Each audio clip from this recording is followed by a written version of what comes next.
이게 네. 언젠가 그런 광고가 있었죠.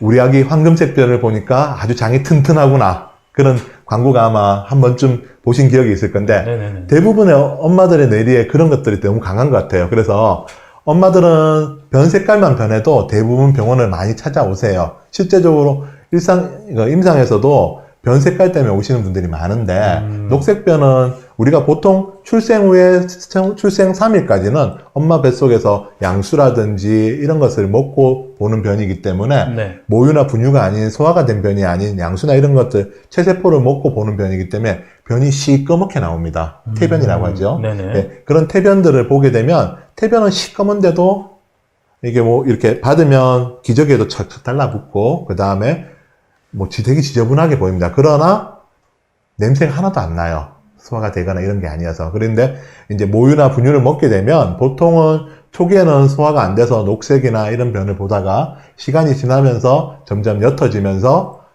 황금색이나 노란색으로 변하게 됩니다. 네네. 그래서 소화가 되면 그런 부분들이 녹색이 연해지고 다시 녹색이 되는 경우는 보통 신생아에서 갑자기 노란색 변을 보다 녹색을 보는 경우에는 전유 후유 증후군을 의심할 수 있습니다. 즉 뭐냐면 모유를 우리가 먹게 되면 모유 전유에는 수분과 유당이 많고 네네. 후유에는 지방이 많게 됩니다. 근데 아기가 충분히 빨지 않고 암만 빨고 멈추게 되면 지방이나 이런 게 부족하기 때문에 밝은 녹색이나 묽은 변을 보게 됩니다. 그래서 갑자기 노란 변을 보다가 다시 녹색 변을 봅니다 라고 오면 저희가 엄마한테 물어보는 게 젖은 충분히 비웁니까? 라고 물어봐요.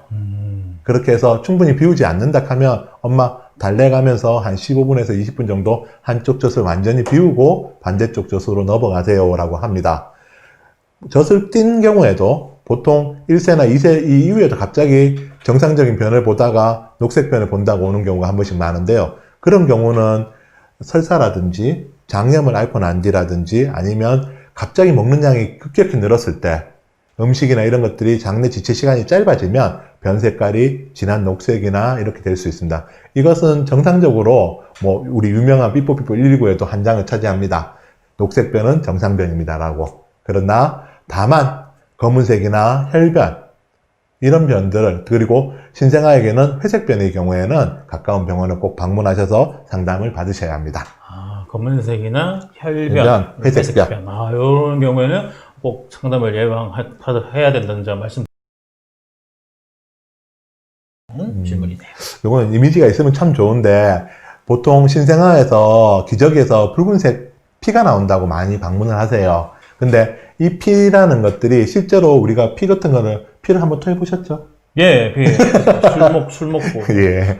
피 토하게 되면 보통 피는 나오게 되면 검게 변하게 돼요. 근데 아기가 대부분 가져오시는 그 기저귀는 아주 주황색의 선홍색 빛을 띠게 됩니다. 그리고 시간이 지나도 말라도 선홍색을 유지하는 경우가 많은데 이것은 우리 DNA 성분에서 퓨린 때문에 그렇습니다. 그래서 이 요산이 나오는 건데 보통 신생아들은 성장이 엄청나게 빠르기 때문에 세포가 많이 만들어지고 많이 파괴됩니다. 그러면 이 DNA 산물이 요산이 많이 만들어지면서 이것들이 콩팥을 통해서 나와서 너무 과량이 나오다 보니까 충분히 여과가 못 되고 나오니까 기저귀에 붉은색이 비치는 경우가 있습니다. 물론 가끔씩 이제 여자 하나들의 경우에는 선홍색 그 붉은 것이 아니고 진짜 검은색 피가 묻어날 때가 있습니다. 이거는 가성생리라 해서 엄마의 분만시의 호르몬에 의해서 아기가 가짜 생리를 하는 경우가 가끔씩은 있습니다. 아주 드뭅니다. 그런데 그런 경우에 진짜 피가 일시적으로 나는데 그런 경우는 엄마 호르몬 때문에 그런 거기 때문에 시간이 금방 지나면 없어집니다. 그리고 이 선홍색 피가 나오는 것도 어느 정도 아기가 성장이 조금 그러니까 급속 성장기만 지나게 되면 금방 사라지니까 조금 불안하실 때는 병원에 오셔서 간단하게 소변 검사하셔서 염증이라든지 피가 아닌 걸 확인하셔도 간단하게 안심하실 수 있으니까 그런 방법으로 확인하셔도 되고 아니면 의사쌤을 믿고 기저귀만 확인하시고 괜찮다 하시면 안심하셔도 됩니다. 이게 제일 답답한 부분들인데 사실은 한 10년 전에는 일본에서는 스테로이드 거부 운동이 일었어요. 근데 이제 지금 시간이 지나서는 대부분 소량의 스테로이드 사용은 부작용이 거의 없다고 하거든요. 그래서 너무 엄마들이 스테로이드 사용에 대해서 겁을 안 냈으면 좋겠어요. 물론 뭐 비모모 연고 같은 경우는 스테로이드가 안 들어있습니다. 그러나 스테로이드가 안 들어있으면 초기에는 도움이 되지만 어느 정도 심해졌을 때는 효과가 별로 없습니다. 왜?